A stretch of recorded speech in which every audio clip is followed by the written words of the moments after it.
Good afternoon, everyone, or morning or evening.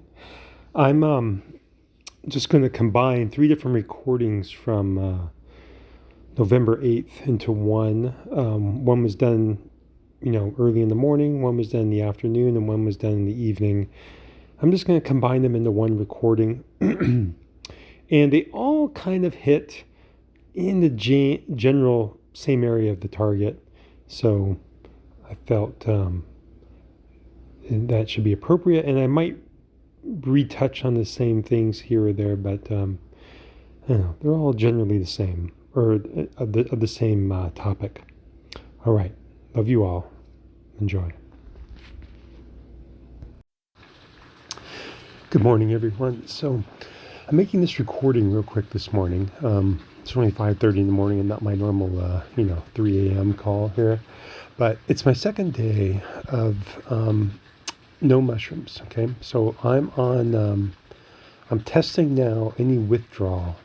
I'm testing any other side effects because I took it 12 days straight with dosages varying from 6 to 14 grams a day, okay? And it was... And just overall, in the last 2 months, I've consumed about 5 ounces of mushrooms. Okay, so that's where I'm at in this moment. I'm testing withdrawal. I'm testing any other side effects. If there's a low state of energy, if there's sadness, whatever. I'm just testing all that. But so far, I feel absolutely phenomenal. I can still feel it leaving my system. Okay. But I feel completely wholesome. And there's no desire even to use it. Like the other day, Sunday, I was 100% clear. I was done with it for at least a week or two. 100% clear. It was just, wasn't even, I didn't have to blink. I was done. It was clear. So that's where I'm at. So I was sitting here thinking about, this science experiment and how I'm conducting this because I don't know anybody else that has. Or if they have, they haven't posted anything on YouTube or somewhere else where I could read about it. So I'm conducting that experiment just to see what happens when you do, I'm not going to say extremely high doses, but high doses. And I wanted to communicate one thing, and that was I feel like a person gains about a half of a gram of tolerance per day that they're consistently using it. Because on my last day, I took about 13 grams, and it was pretty mild. Not all at once, by the way, but over that morning. Like I took 3.5 in the morning, and I took about 9.5 in the afternoon. Is that? Yeah, it's 13 grams. So, I took 5 grams, and then an hour later, I took another 4.5 grams. So that's the 13 grams I'm accounting for. And it really didn't have much of an impact on me, surprisingly. So that's when I realized, all right, time's up. I got this as far as I'm going. I'm not going to press any further. There's no reason to start getting to the point where you're taking an entire ounce a day, right? That's just wasteful. So I'm going to reset my tolerance and also test the withdrawals, if there are any, or anything of that nature that may happen. And I'm also going to test my clarity, if I can communicate clear, if I still, I've always had my, like I said before, I've earned the right to have my God self and others teach me directly. So, I had that before mushrooms, and I've had that during the mushrooms, and it was more intense during the mushrooms. I will 100% admit that and that was interesting because, like I said, taking the mushroom took me to that altar of silence on command. I could sit still and fight through just stilling the mind, or I feel that mushrooms did that chemically for me. So anyway, I'm testing that out to see how things are as I wind down here for a week or two. So I was just conveying again that this is an experiment in science, right? I consider this science. This is the best science because it's combining, um, you know, physiological study with spirituality. If you want to see the whole picture, you have to understand all those aspects: the psychological, the biological, and the spiritual side of things. Or what we're calling spiritual is kind of that which is hard to pin down because you know, it's hard to prove because a lot of it is kind of invisible in nature, right? But it's states of consciousness, it's energy movement, and but if you really want to take a firm grasp on the big picture of life, you have to understand the interaction of all these things. And so, I endeavored to do that in my life for many decades. I was going to make a point, or something came to mind about how to make a point about those who kind of refuse to accept their reality of being an embryo of God, just being, or I guess we're beyond the embryo stages, but like a very early child in development in this embodiment, because for those that still refuse to accept that fact, they will forever lead a very limited existence. Because when you're an abject refusal of your very nature of being, life cannot show you anything. And if it does, it has to drag you kicking and screaming. And so I'm just wanting to make a point that the moment you can accept, or at least explore the possibility that you are the child of an outpicturing, a reproduction of the greatest power of creativity in this universe. The moment you can accept that, so much more will be revealed to you. And you will see things with a different clarity, a different light. You will see things in a more wholesome and complete manner. You will understand the universe. You will understand the sciences. You will understand so much more in a complete and whole picture than ever before. It's the only way you can understand these things in their completeness. And those who will continue to not be able to do this, I can only pity you, because you are literally cutting yourself off from your source of everything, from the very force that beats your heart and gives ideas into your mind, and gives you your supply of everything, of love, of joy, of physical supply. And that brings that into your use, that gives you a body to move around in repeatedly, thousands of bodies through thousands of lifetimes. And to deny its existence because you can't see it is, if for people that continue to do that, I can only pity you. And so I wanted to say that because, you can go into meditation and touch upon these things, and it will take a lot of time. But it's the right way to do it. It's the clean way to do it. But for those that discover these psychedelics, and they can have a spiritual experience of great profundity at times. But there are those who do not, because they still have obstacles in them, but there are those that do. So it is possible to have a certain kind of awakening that at least opens the door, it cracks the door to greater things. So just a quick note is that I wanted to make a point that, understanding what you are and the spiritual nature of life, understanding the energy that you're using every single moment of every single day to think, to feel, to speak, is creating vibration, okay?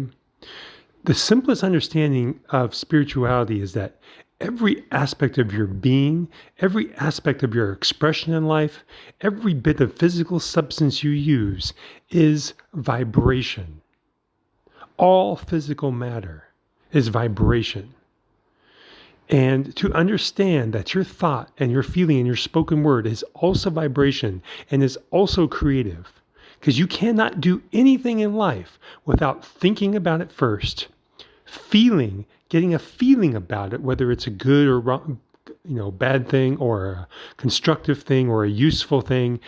That also involves feeling. You cannot have a life with family or anything without feeling. It's all creative. And again, your spoken word is, how should I say it? Your spoken word is the method of communication to the rest of life. It's the only way you can, until you learn telepathy again, which is actually, mind-to-mind transfer does exist. I've experienced this myself. It is a much cleaner way of communication without stumbling over words. You can express way more, much more purely. But until, the bulk of mankind get back to that point, we use our words. But even once we have that mind-to-mind transfer, we probably still use words because they're still very powerful. And the toning of our different words is also vibration that goes out. You can yell, stop! You can yell, go! You can yell, help! And all these vibrations instantly register another form of life and command action. Do they not? But it's also how we communicate our ideas and express our ideas and share our ideas in life. So I'm just making these points is that, the difference between religion and spiritual understanding is pretty vast. Although there are, groups that try to tie these together, religion is really a usurping. I'm going to term religion like this. Religion is how mankind has usurped the spiritual knowledge of great teachers who have come upon this planet throughout the millennia. Okay? You've got, the Buddhists, or you got Buddha, you've got Muhammad, you've got Jesus, you've got Krishna, you've got, countless other minor individuals. Or I shouldn't say minor, they're all great, but we'll say Saint Germain. Who else can I say? There's just so many individuals. But those are the real biggies that actually entire religions were generated around these individuals, okay? So when these individuals came forth, they had no intention of creating a religion with a hierarchy of individuals trying to create or put themselves like a priesthood in between the people and the Godhead, okay? That was never their intention. That is not what they taught. That is what mankind did as they usurped the understanding that these individuals brought forth, either by ignorance or just a willful misuse of that understanding. Because it's quite obvious you have quite a power over people who you can convince to believe in your religion. It's quite powerful. I mean, religion isn't all bad. I'm not trying to say religion is all bad, but you only gather into a religion those individuals who are not willing to accept who they are entirely. So you're kind of only gathering those that are barely awakening and are still highly ignorant into religious groups. And I'm terming religious groups such as Christianity, Catholicism, fundamentalist Islam, whatever. I don't even need to name them.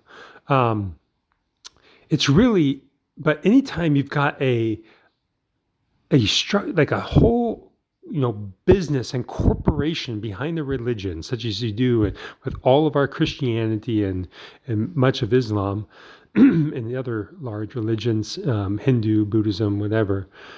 At some point, you have all these tiers of figureheads, and pretty soon, these individuals are being worshipped themselves, even though they're nowhere near to the individual, or I should say, nowhere near the magnitude of the individual who brought forth the original teachings, okay? And it all becomes a giant business. And it all requires, mass donations and lots of money, and you got to create all these huge buildings. Actually, I shouldn't say all that, because there's nothing necessarily wrong with creating great temples. But I just want to get back to the essence of of religion usurping the original spiritual teachings of these great individuals, and that is really a sad place, is because it's quite commonly known that religion really has been behind such a great amount of catastrophe on this planet. The wars over how people worship God a different way that have taken place, the amount of loss of life over a different perspective or a different method of worship, it's just insanity. It's just insanity. The desire to kill others because they want to worship God differently is absolute insane behavior. This is not anything that those who brought forth the original teachings desired for mankind to pursue. Most of them did not leave written works. Such as Jesus. He intentionally did not leave written works. As I said so many times in previous videos, all these great beings, when they're on a certain tier of understanding, a certain divine expression of life, they know exactly what we're going to do beforehand. They know, and they structure their words and their phrasing of things very carefully to keep people steered away from all these things. They're very attentive to what they're saying and how they're saying it, to not imply something that could lead humanity down these destructive paths.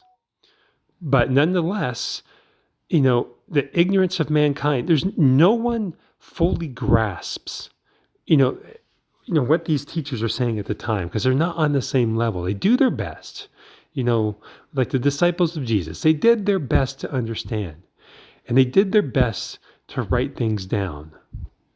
That's not really what Jesus wanted, is to have these things written down. He wanted them to embody what he was teaching, to become like him. And as you do that, you can teach others how to become that way. That's how true spiritual knowledge is handed down. By example. It does not come from participating in religious ceremonies in churches of any kind. Because that does not bring you understanding of what you are. You only understand what you are by entering into the silence and contemplation of that, and having the words of a great teacher resonate in your being as guidance, and going direct to your God source, never turning to a priesthood who tries to act as an intermediary. So I just wanted to make this distinction, is that, understanding your spiritual nature is never an undesirable thing. It will never lead to you being a lesser citizen of the planet. It will only lead you to make the best decisions in your life, because you will start receiving direct guidance that will help you understand how to behave civilized and how not to transgress upon other parts of life. And just imagine, if everybody behaved that way, there would be no wars over religious differences. It would end instantly. So I just felt like, I actually was just listening to something and it just kind of triggered this whole train of thought. So this is me being triggered, since that word is so commonly thrown about in the world these days. Anyway, bless you all. So in conjunction with the conversation about spirituality versus, being in a religion or adhering to a religion, the other distinction is those that only believe what they see, we'll call them materialists, and those that will believe in things that they don't see necessarily, call them non-materialists. If a materialist will consider the fact that in order for anything material to occur, it comes first from the immaterial, from the non-material world or realm. For example, anything you create in life all comes from an ethereal concept, an idea. And your feeling about that idea is what empowers you to bring it forth, does it not? And feelings are also immaterial. They seem to affect the material world, but they don't originate there. And then thirdly, if you want to share, anything in the material world that you want to achieve will most likely require communication. And that requires you making tones, intoning sounds, another immaterial thing, frequencies, to communicate these ideas, to again bring forth material ideas, concepts, or buildings, or an invention. All three of these immaterial things are required to bring forth anything material first. So cause always comes from the immaterial world, causation. And the realm of effect is the material world. So, and just if you're going to say, well, the earth was here before us, the plant life was here before us, I would say the laws of life should show you that would not be the case, because you can do nothing in this world without using the immaterial, as I just explained. You can't move your body without using an immaterial aspect of life.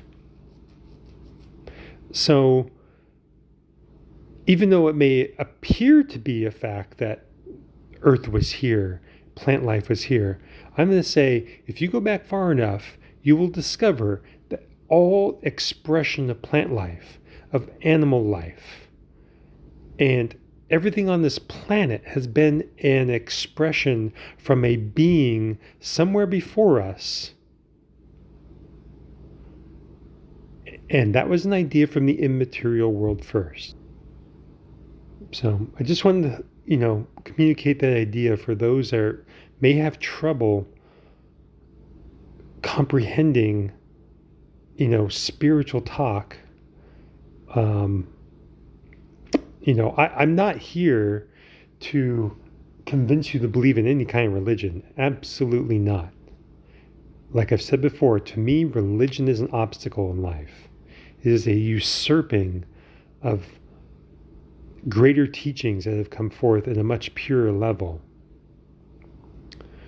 But if there's anything I could do, I'd like people to awaken to the fact that there's a lot more going on behind the scenes than what your eyes can see. And once you just allow for that to reveal itself in your life, like instead of just opposing it, just become neutral at a minimum. Become neutral to that. Allow for its possibility. Ask life to show you the truth of it. That's the actually intelligent thing to do. That's the most intelligent thing you could ever do in your life, is that ask life to show you the truth. In fact, I dare anybody to make that honest command to life. But do so from a place of a completely neutral place. A place of honest neutrality at the minimum. And life will show you. But if you continue to build up walls, if you refuse to know, if you refuse to humble yourself and learn, then the only choice is a life of a fool. Because you will never understand your potential. You will never understand your purpose without an ounce of humility, without an ounce of appreciation for that which is yet known. But at minimum, you should take into consideration all the individuals that have come and gone on this planet, that may even be here now. They're trying to share this mysterious unseen realm, or bits and pieces of it, and sharing it. I mean, they're all either completely delusional and idiots, or maybe there's something to it.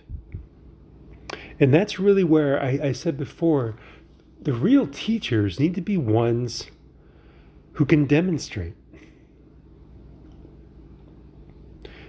Not in a manner to prove to people. I mean, Jesus would never just do a miracle to try to convince somebody. That would be the wrong use. Just to convince them. Usually, there is a greater purpose behind all those, or the obvious healing that was occurring for somebody who had enough faith for the healing to occur. And I mean faith is that I don't think, I'm pretty sure Jesus couldn't just heal anybody. If they were, let's say he came across a person that was completely obstinate to and absolutely refused and just didn't want Jesus to touch them. I don't actually think he could have forced healing upon those types of people. Because like I said before, as far as I know, all healing, true instantaneous healing, requires the completion of a circuit. So you need both parties to be willing. for the circuit to can be completed. So that's why I speak of faith. Faith is in a sense of the willingness, the acceptance. You are a receptive party to the potential of healing occurring. Okay? As a, versus obstinately refusing healing, obstinately not believing in anything of that nature occurring. But all these things are just vibration. All states of disease, of ill health, lack and limitation, bad attitudes, bad feelings are all just states of different vibration. It's all it is. And a person that's vibrating at a tremendously higher level, which requires proper understanding of life. It's not just like, you can't just grow in vibration. It has to be conjoined with increased understanding of life. It goes hand in hand. You can't do one without the other. Like if you just pursue greater understanding, you will also increase your vibration, your vibratory level, because the greater understanding causes you to change your behavior. It causes you to think twice before you say anything, and to consider your words, consider the energy, consider the impact you're going to have on somebody.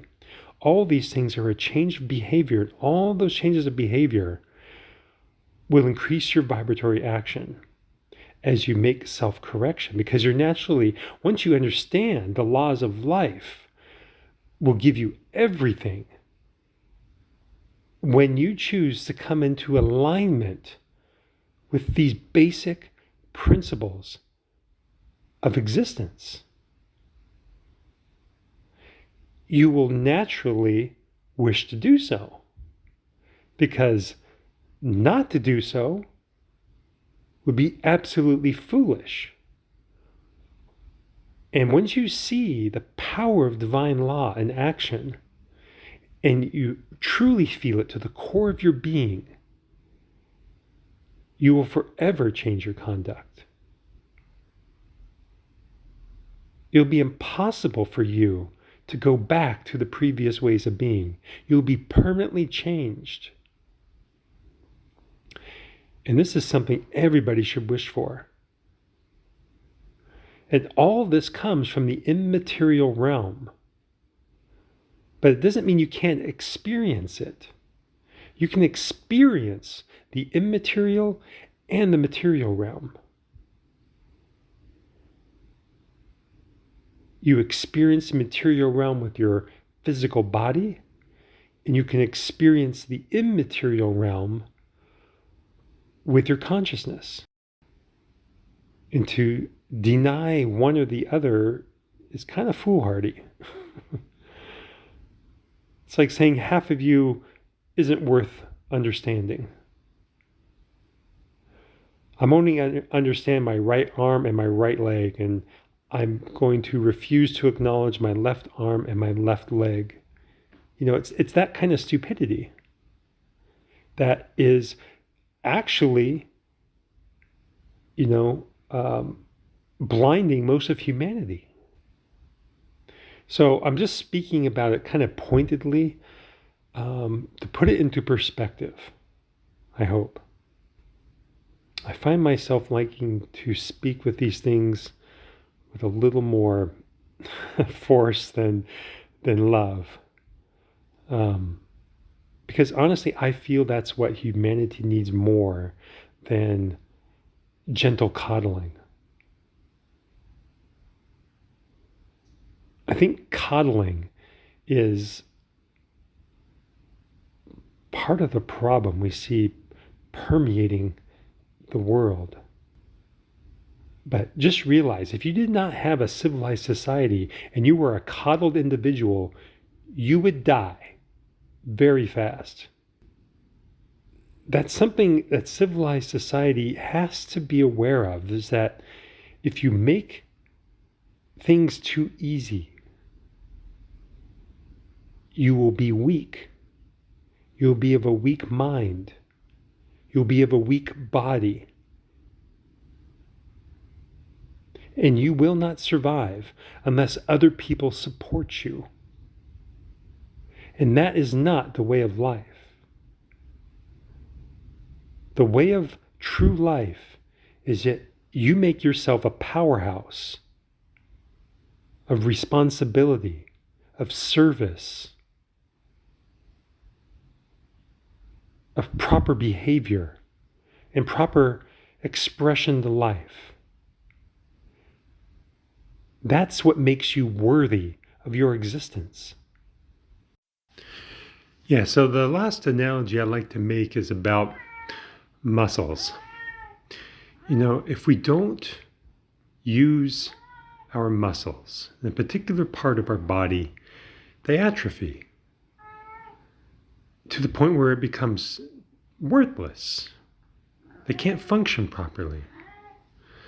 And that's kind of the state of everyone who doesn't stretch their spiritual muscles, that doesn't make any effort to use those faculties that are a definite part of their life.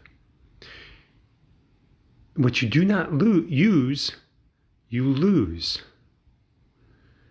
And you forget about it. And that's just kind of the sad state of all the children, all the universal children out there. They're in a state of spiritual muscle atrophies. And to the point where they forget that it even should be a thing in their life. And it's kind of sad when you see them, making all these TikTok videos or YouTube videos and this and that, and you can just tell they're just lost. They're just lost souls out there everywhere you look. 99% of the world, or maybe that's too much. I'll say 95%, but I think that's pretty generous actually. It's just a collection of lost souls who don't really understand why they even exist. And it's because they haven't stretched those spiritual muscles. They didn't have parents or friends or people of any relation to them that actually even brought the topic to their consciousness. And then you enter the world. You just get into just living the life of status quo, of gaining money, buying a house, raising a kid, and dying. And you never develop and understand your purpose of existence. I mean, you could still do those things, but if you did it in a way that's much more conscious, your life would be so rich. And I'm not talking about the material richness. I'm just talking about a richness that only comes from universal understanding. And there's nothing in the world that could ever replace that. When you understand the very interactions of life and what to anticipate and how to find solutions for anything, when you have that at your fingertips through self-discovery, it is tremendously rewarding experience that everyone needs to have. And it will validate everything about your existence.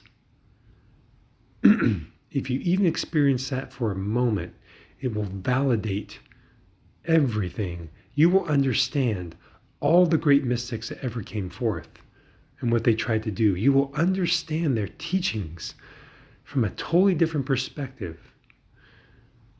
You will understand science. You will understand the mathematics and how they all relate and how they're all intertwined for a particular purpose. And when you see that deep meaning everywhere in life, you can never forget again.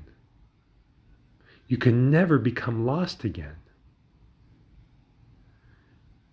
And you will only become a magnet to help lift others. And a life of doing that is tremendously rewarding. So, all right, guess that's enough on that topic. All right, bless you all.